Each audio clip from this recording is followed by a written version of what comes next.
What is going on? Matt O'Leary here with episode 162 of Just Jets. Excited to get into it today. This podcast episode, we'll get into your voicemails. We'll talk about where the Jets rank in the latest The Athletic power rankings. And I have another fun topic of getting into, which we're going to get a good laugh out of. But before we do that, cue the dramatic sounds. This is a public service announcement. Manscaped now has beard products and is going even further with their brand new Weed Whacker 2.0. Go ahead and tell the world the leaders in below-the-waist grooming are traveling north of your South Pole with their revolutionary grooming products, the new Weed Whacker 2.0, and their brand new beard line confirms they have all the best tools for your hygiene toolbox. The time to upgrade your game is right now. So go to manscaped.com. Use my promo code JETS20, that is JETS20, 20% off, free shipping. Pick yourself up something nice over at Manscaped, courtesy of me, Matt O'Leary. I love it. Let's hop into the episode today. Excited to talk about this first topic that, if you followed me for a while now, you've known that this has been my take for a long time. Supposedly, the Packers are not expecting a first-round pick back for Aaron Rodgers. Now is the point in the program where we toss our head back and get a nice little laugh. You ready? Here we go. We'll do it together. I told you, all those fools on Twitter who cover the Packers, the fan YouTubers, website guys, bloggers, whatever, the beat, whoever, are saying it's going to be 2 first-round picks. It's going to be first-round picks and Sauce Gardner, Quinnen Williams, Garrett Wilson, blah, blah, blah, right down the line. Boom, boom, boom, boom, boom. Jermaine Johnson even was another one that we saw. Embarrassing. They were so off on what the actual market value for Aaron Rodgers was this entire time. Says the Packers GM's out there saying, "Yeah, we don't necessarily have to get a first round pick back." Yeah, does that not sound like a defeated guy, a guy who knows he's going to be taken out behind the woodshed by Joe Douglas, who has done a really good job with trades? The only trade where I'm saying I'm not sure about that value would be the Elijah Moore one. And that's debatable. Some love it. I don't love the value on it. You're essentially getting a high third-round pick with the move back. So everything else, though, you get a pick for Blake Cashman, win. Getting a pick for, who's the other one that they got the pick for? From San Francisco. Doesn't matter. The point is, they flipped these guys, minimal roster players. Steve McClendon's another one. There we go. That was one that I couldn't think of off the top of my head. Flipped a pick for McClendon. Got 2 first-round picks for Jamal Adams. Got a ton of picks for Sam Darnold. Really, really good with the trade market. And I think we're going to get another one of those things. And guess what? It's been everything that was reported. And we'll go back to the Yahoo report that we talked about on the show yesterday. The expectation is a second-round pick in 2023, a second-round pick in 2024 that could turn into a first-round pick depending on a few conditions. And maybe if Aaron Rodgers is not on the roster in 2024, the Jets will get a 2025 pick back in return. That one doesn't really make or break it for me. If they come away with it, fine. If not, I'm not going to go nuts over what would probably be at this point a 2025 day 3 pick if he ends up retiring. Again, not going to go nuts over that one. But the main point here that I wanted to talk about or just get into is just how out of touch it felt like people were on what the market was. And people would say, it wasn't that long ago where Denver was going to give up multiple first-round picks. Well, circumstances were a little bit different. They didn't have that contract. Aaron Rodgers was not on his current contract when those initial trade offers were made, which is a huge difference because he wasn't owed $60 million of actual money. We know the cap hit isn't $60 million. We've explained that numerous times at this point. If you still don't understand that one, you're just choosing not to. We've went over it so many times, but they didn't have that. That wasn't on the table with him the last time. He didn't have this new contract. That plays a factor. Him coming out and flat out saying, I want to go to play for this team, meaning the Jets. How did people think that gave any sort of leverage here to Green Bay? It didn't. And you heard Joe Douglas earlier this week. He was mellow. He was fine. He's like, all right, we got this. When it happens kind of thing. That's the same thing Robert Saleh said. When it happens kind of thing.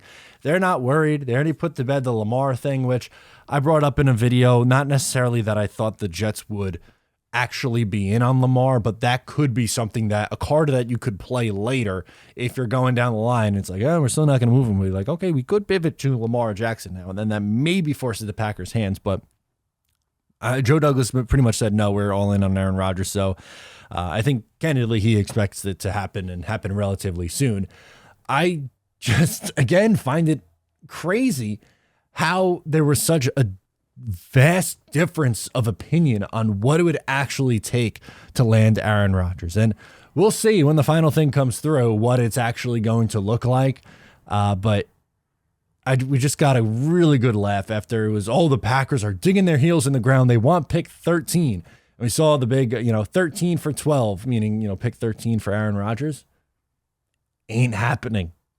It's not happening. It's always been 43 for 12. Now maybe it's 42 for 12 because you got that pick and it's one spot higher. It's 43 or 42 for 12 plus next year's second, and who knows? Hopefully it's next year's first instead of next year's second, because that means the Jets probably won the Super Bowl. And that's something that you probably feel pretty okay with if you're giving up pick 32. Or even say they don't win a Super Bowl, but if you're giving up pick 28 to 32 in next year's draft, you crying over that? Are you sweating over that? I'm not. There's no way in hell I am possibly going to be upset about moving a late first round pick next year, because that means that Aaron Rodgers and the Jets went on a deep playoff run. A team that hasn't made the playoffs since January of 2011. It's been 12 years. I'm going to be upset about losing a pick in the late 20s. I'll tell you what, I'll do without Darren Lee. I'll do without the, oh my God, who was the other good one? Calvin Pryor. I'll do without, go right down the line. We'll find a way to make it work here. We'll find a way. I have faith. If you have so much faith in Joe Douglas and figuring it out, then I think you'll be just fine without having a late first round pick next year. I think it could just be okay. The second thing that I wanted to get into, after we obviously talked about and batted around the idea of the Packers not getting a first round pick back for Aaron Rodgers, which is kind of funny when you consider, just based on how everyone was reacting about how things were going to go, how this trade was going to go. But what I wanted to talk about, so The Athletic put out their current NFL power rankings post free agency, and this is including the Aaron Rodgers deal. The actual title is saying NFL Power Rankings Post Free Agency, Jets Rise as we await the Aaron Rodgers deal. That's the actual title. So let's talk about where the Jets actually come into play here, because it's not anywhere close to where we normally see them in these power rankings. The Chiefs are the number 1 team, Bengals number 2, Eagles 3, Bills 4, Jaguars 5, San Francisco 49ers 6. And coming in at number 7 is your New York Football Jets, the 7th ranked team in the NFL by The Athletic, under the assumption that Aaron Rodgers is coming. Is that a fair ranking? Should they be higher? Should they be lower? I absolutely think it's a fair ranking. I absolutely do. That means the only teams in the AFC, maybe you can make the case that they could be ahead of Jacksonville. Maybe Jacksonville could be a little bit lower. But the only teams in the AFC that are viewed as better than the Jets is Kansas City, the Bengals, the Bills, the Jaguars. Those 4 teams. And then it's the Jets. The Jets are going to have a legitimate chance to compete in the AFC East for the first time in God knows how long. In years. There's no guarantee that they'll beat out the Buffalo Bills for the AFC crown. I think they have a chance to do it. I think they'll be in that conversation. They'll probably be a popular pick to win the AFC East. But think about this. The last time the New York Jets won the division was 2002. 2002. There are people who watch this show every single day who were not alive at that point. I was in second grade. That is not the first year that I claim Jets fandom. My Jets fandom that I claim is 2003. So this will be my 21st season of watching New York Jets football regular and knowing what the hell is going on. Like, all right, I'm sitting there. And of course I watched games earlier than that, but it's not, I mean, sitting there invested, locked in, fan week after week after week. I've gone 21 years. This will be my 21st year. Have not seen the Jets have a home playoff game. Isn't that nuts? But that has a chance to change this year. Why? Rodgers. He elevates the Jets' ceiling. They're going to be a popular Super Bowl pick. I know people have a hard time wrapping their head around that. Jets fans have a hard time wrapping their head around that. And I'm not going to sit here today on, late March recording this and say that I am picking the New York Jets to win the Super Bowl. I can't go that far. You're going to have the negatives on who say this is going to blow up in their face. They're going to be 9-8, whatever. And I don't buy that either. But they are going to have expectations. They're going to have primetime games. They're going to be a big storyline in 2023. And it's about freaking time. They've pretty much been irrelevant since they lost in the AFC Championship game in January of 2011. 2011 season, they were a popular pick, so maybe that's not really fair. I guess the better way is when they walked off the field in Miami, and I guess that was January of 2012. It was the last time the New York Jets were truly in the mix relevant. You had a one flash in the pan year in 2015, which was a fun one. One of the better ones in the last 10 years, right? Probably most people's favorite in the last 10 years. But they missed the playoffs. It ended poorly. It blew up. They tried to run it back in 2016, and that was one of the worst years over the last little bit here for the New York Jets in this losing streak. It's time. It is time. It's okay that this team has expectations. It's cool to watch all these other veterans around the league have interest in coming. Throw your opinion out the window on if you actually want Odell or you don't. But him being in the mix, Calais Campbell taking a meeting, with the New York Jets, these vets who want to go in and go for it. Hell, even Aaron Rodgers. Robert Saleh said it earlier in the week. When we got here 2 years ago, it did not feel like a place where Aaron Rodgers would be saying, I want to sign up and play there after just this quick turnaround. But that's the spot that they're in large part due to their 2022 draft class. You have the offensive rookie of the year, defensive rookie of the year. You had Breece Hall, who was on his way to an offensive rookie of the year. And you got some, nice veteran pieces in there, like DJ Reed in free agency, one of Joe Douglas's better free agent moves. Enjoy it. They are ranked 7th. We are usually at this time, I don't have what they were at this time last year, but hell, they were, before the season, there were articles talking about the Jets having a top 3 pick. And we know that's not how it ended. They were 7-4, and then it fell off the rails, and they, finished under 500, and they were 7-6.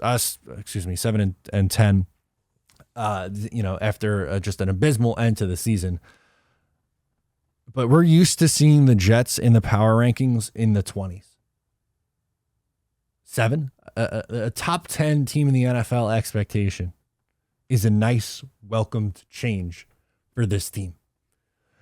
Again, how long have they just been? It's the butt of the joke. And it's still been that way throughout this whole process. Oh, they should be going after Lamar.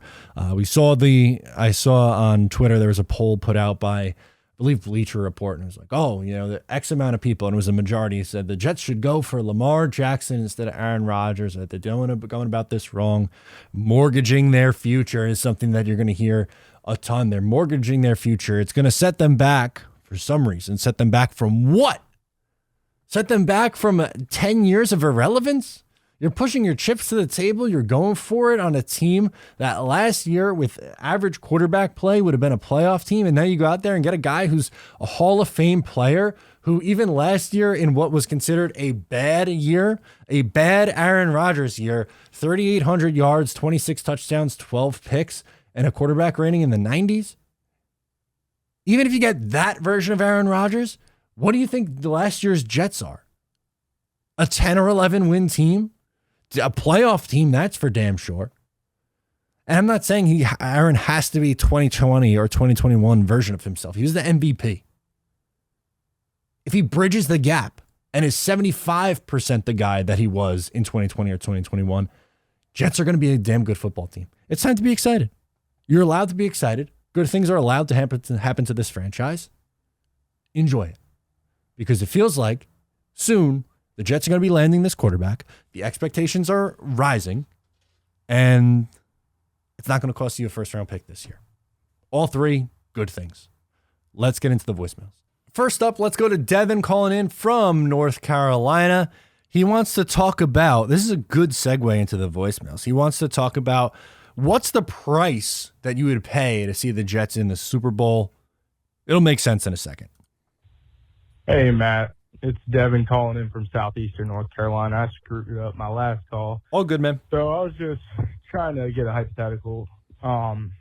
Hypothetically, say we go to the Super Bowl, no telling, win or lose, but you have to trade it in for a certain amount of years of being bad. How many years would you take of failure? I guess sort of what I'm asking is, hypothetically, we go all in this year and it puts us back, let's just say 10 years, which obviously it wouldn't, 15 years or so. Would it be worth just going to a Super Bowl? That's my question. Personally, I'd say yes. 100%. 100. I don't even have to think twice about this, Devin. Yes. Absolutely. You take that opportunity. I'll take that coin flip chance, right? Because it's 50-50 you win the Super Bowl. You could lose the Super Bowl, which obviously you're not rooting for. But this team hasn't been, let alone win. They haven't been to a Super Bowl since the 1968-1969 season. They haven't been to the playoffs since the 2010-11 season. It's January 20. I feel like I'm a broken record just screaming about it in the open here. January 2011 is the last time they're running around doing the playing in New England. That's 12 years ago. Gonna be 13 years ago. In this upcoming January. It's longer than 12 years ago at this point. They are a long way removed from being a playoff team. Freaking go for it, man. Go for it. I'm not saying you trade. I'm not, this is not me advocating to trade Sauce Gardner, Garrett Wilson, or anything like this. No, that is crazy town. What I'm saying is, over the last 2 years, you've had 7 top 40 picks. Your roster is at the point where they are ready to be a competitive team. They do not have an answer at the quarterback position right now.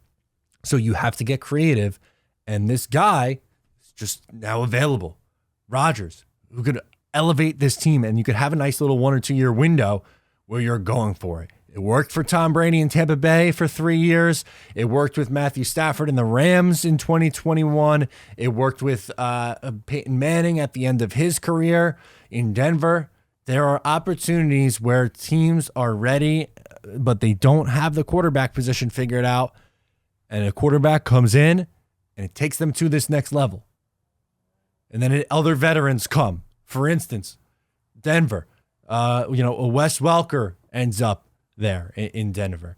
Or if you look at the Rams, OBJ signs late with the Rams. I mean, this past year they had Bobby Wagner. That one didn't necessarily work out. But the Bucks, they bring in Gronkowski and Antonio Brown, and they're Leonard Fournette and Ndamukong Suh, and they add all these veteran guys to a team that's otherwise a good young core, but you supplement it with the talent, and then finally you're ready to go. Yes, if you sign up, say they're going to the Super Bowl, might win, might lose, but they're going to miss the playoffs 10 years straight.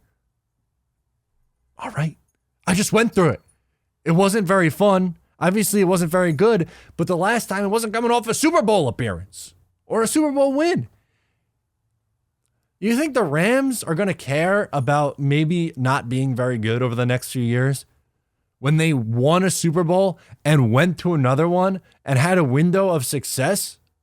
No, absolutely not. It was worth it. Trading all those first-round picks and winning a Super Bowl, worth it. Their cap stinks. They have an old roster. They had to trade Jalen Ramsey's for pennies on the dollar. Guess what? All worth it because they won a championship. That's what it's all about.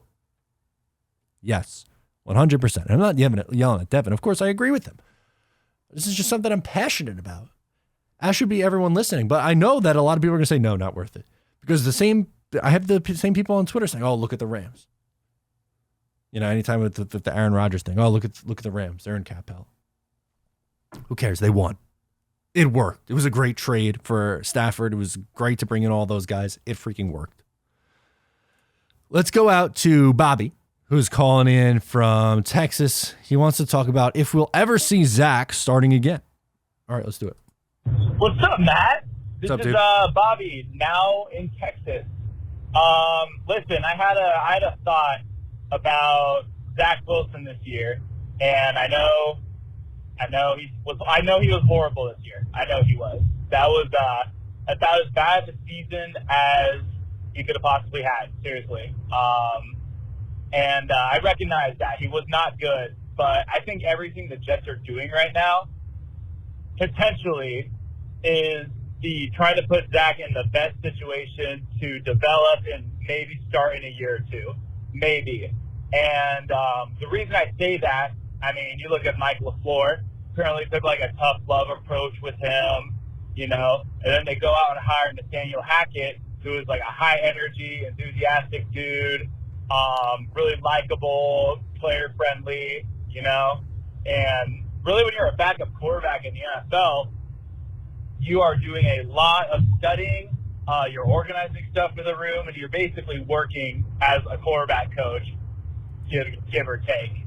And I think that's going to be really good for Zach to help his processing, and maybe he'll get it in the game. Maybe, let's say we win 13 games and Rodgers sits in the last week of the season, I don't know, maybe we see what we have, and if it doesn't work out, then we draft someone next year or get another vet, or Rodgers maybe plays another year. But regardless, I think they're trying to put him in the best situation he can. So I'm not saying he's going to succeed, but I'm interested to see what happens.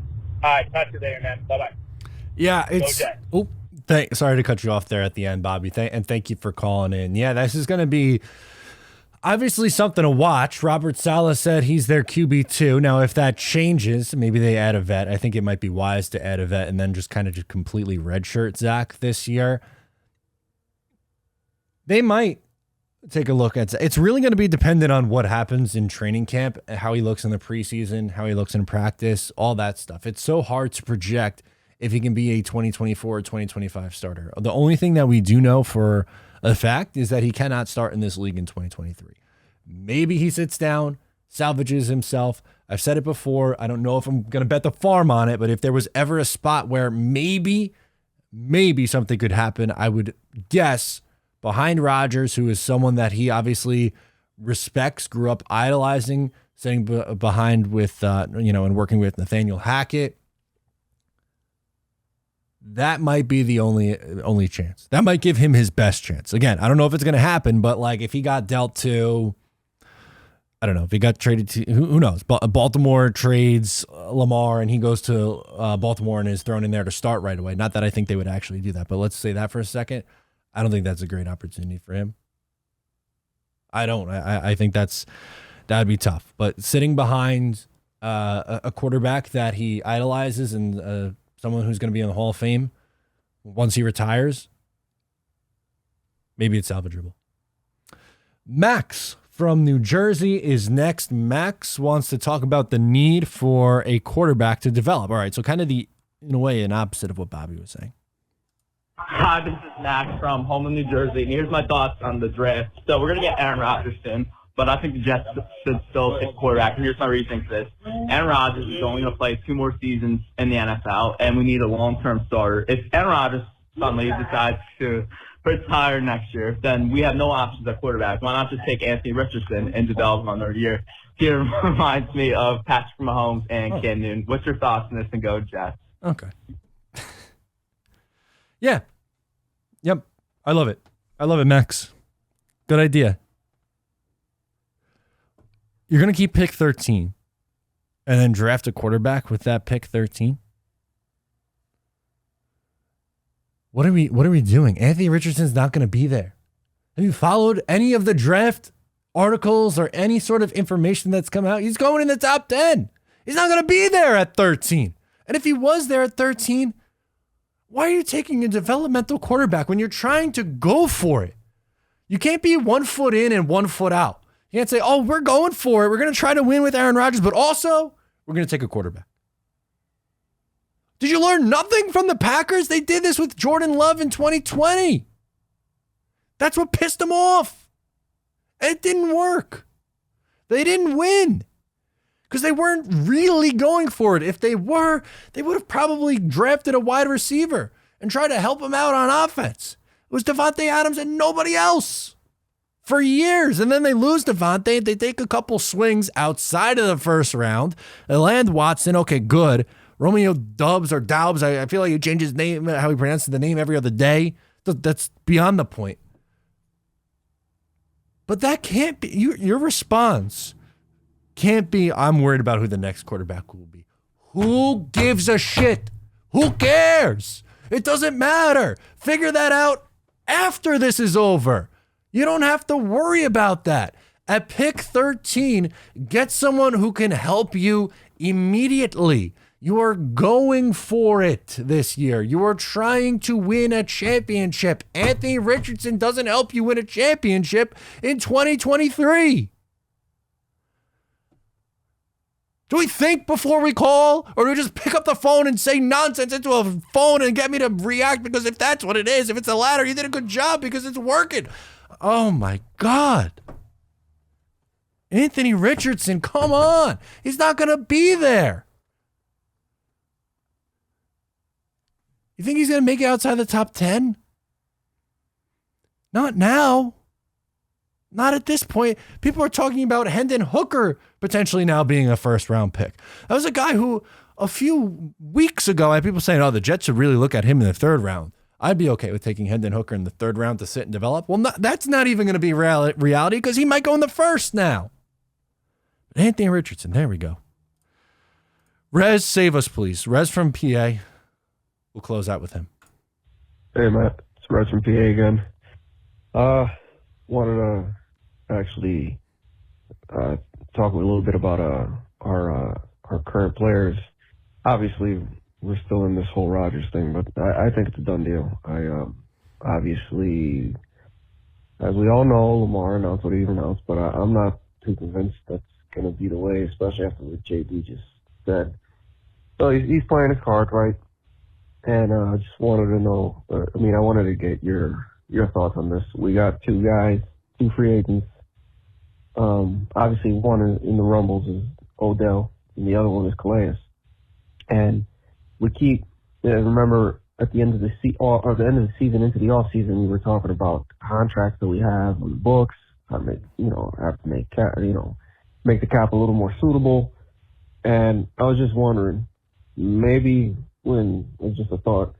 Do you think maybe JD is like waiting out to see once he has assured his quarterback to sit there and restructure guys like Whitehead and Carl Lawson, maybe even Corey Davis? I'm not sure if he'll do it for Moses. I think he should.